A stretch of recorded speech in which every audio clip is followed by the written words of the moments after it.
Hello friends, today we will read about a new poem, My Mother at 66. Before we start the poem, we should know about the poet of this poem, whose name is Kamla Das. और कमला दास का जो time period है वो 1934 से 2009 तक माना जाता है। कमला दास का जो जन्म है, Kamala Das was born in Malabar Kerala. Kamala Das का जो जन्म है वो मालाबार केरला में हुआ था। She is recognised as one of India's foremost poets. वो इंडिया की फॉरमोस्ट पोइट में से एक के रूप में जानी जाती है। Her works are known for their originality. उनके जो वर्क है, जो रचनाएं उन्होंने की, वो उनकी ओरिजिनलिटी की वजह से जानी जाती है, वर्सेटिलिटी की वजह से जानी जाती है, and the indigenous flavour of the soil, और स्वदेशी मिट्टी की खुशबू की वजह से वो जानी जाती है। Kamala Das has published many novels and short stories. Kamala Das ने कई सारे नॉवेल लिखे, कई सारी शॉर्ट स्टोरीज लिखी in English and Malayalam, English में भी और मलयालम में भी। लेकिन वो मलयालम में under the name of Madhavi Kutty name से लिखती थी। Some of her works in English include the novel. उनके कुछ वर्क में से एक इंग्लिश का जो है the novel Alphabet of Lust उनका एक नॉवेल है इंग्लिश में, जो कि 1977 में पब्लिश हुआ था। A collection of short stories, और एक कलेक्शन ऑफ शॉर्ट स्टोरीज़ भी उन्होंने पब्लिश करवाया था, जिसका नेम है Padmavati the harlot and other stories, जो कि 1992 में पब्लिश हुआ था। In addition to 5 books of poetry, और साथ में उनकी 5 बुक्स और आई थी पोइट्री की।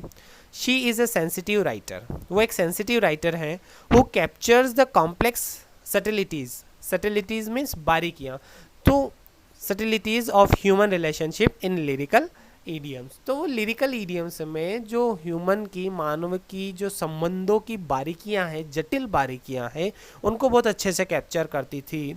My mother eight 66 is an example, और उन्हीं जो कैप्चर वो करती थी संबंधों की बारीकियों को, उसी का एक एग्जाम्पल है जो पोइम है माई मदर एट 66, वो हम रीड करने जा रहे हैं। Let's start the poem. Driving from my parents' home to Cochin last Friday morning. Last Friday की मॉर्निंग को जब मैं पेरेंट्स के घर से कोचिन जा रही थी, आई सा माई मदर, मैंने अपनी माँ को देखा बिसाइड मी, जो कि मेरे पीछे बैठी हुई थी। डॉज मीन्स होता है ब्लिंक। ओके, डॉज की जो इंग्लिश टर्म है उसके लिए हम यूज़ करते हैं ब्लिंक, और अगर हिंदी में मैं कहूँ तो इसका मतलब होता है ऊँघना। ओपन माउथ, वो ऊँघ रही थी, ओपन माउथ, और उनका मुंह खुला हुआ था। हर फेस एशन लाइक दैट, और उनका जो फेस था वो एशन था। एशन मीन्स होता है पीला पड़ना, उनके जो चेहरे की रंगत है वो उड़ चुकी थी। Of a corpse, like that of a corpse, corpse का मतलब होता है डेड बॉडी। उनका जो चेहरा है, उनके चेहरे की रंगत ऐसी उड़ गई थी और वो ऐसा लग रहा था ऑफ अ कॉप्स, जैसे वो चेहरा किसी कॉप्स का हो, डेड बॉडी का हो। एंड रियलाइज्ड, और ये विद पेन, दर्द से उसने, पोइट ने ये महसूस किया, that she was as old as she looked, और वो जितनी दिखती थी उतनी बूढ़ी वो थी।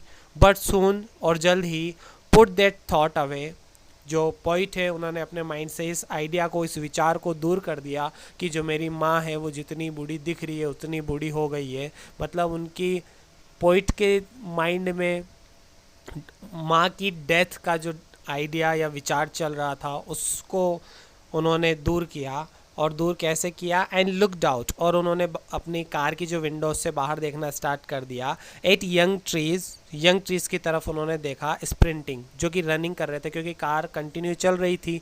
तो जब उन्होंने बाहर ट्रीज़ को देखा तो वो भी स्प्रिंटिंग मीन्स रन कर रहे थे, दौड़ते हुए पेड़ों को देखा। द मेरी children spilling out of their homes, spilling out का मतलब होता है बाहर निकलते हुए, तो बाहर निकलते हुए बच्चों को देख रही थी मेरी चिल्ड्रन, है ना, खुश या प्रसन्न बच्चों को उन्होंने देखा। But after the airport security checkup, लेकिन एयरपोर्ट पर सिक्योरिटी चेकअप के बाद, स्टैंडिंग अ फ्यू यार्ड्स जो है एक यूनिट है, ओके, जिसको हम हिंदी में बोलते हैं गज। तो स्टैंडिंग अ फ्यू यार्ड्स, कुछ गज की दूरी पर खड़े हुए। I looked again at her wan pale, और जो सिक्योरिटी चेकअप के बाद मैंने वापस से मेरी माँ के वेन पेल का मतलब होता है रंगहीन जो चेहरा है, फीका चेहरा जो है, जो क्योंकि वो बहुत बूढ़ी हो चुकी थी, उनके जो चेहरे की रंगत है वो उड़ चुकी थी, तो उसकी तरफ उन्होंने वापस से देखा।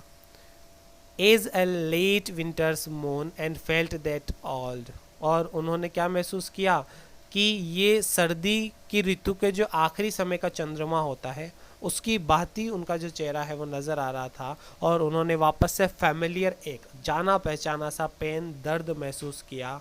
माई चाइल्डहुड्स फियर, जो कि उनके बचपन का डर था, उस डर को उन्होंने वापस से महसूस किया। लेकिन फिर भी बट ऑल आई सेड, लेकिन उसके बाद भी उन्होंने केवल इतना कहा, ऑल आई सेड, सिर्फ इतना कहा, सी यू सून अम्मा, जल्द ही मिलेंगे अम्मा। All I did was smile and smile and smile, और बस मैं स्माइल करती रही और सिर्फ स्माइल करती रही।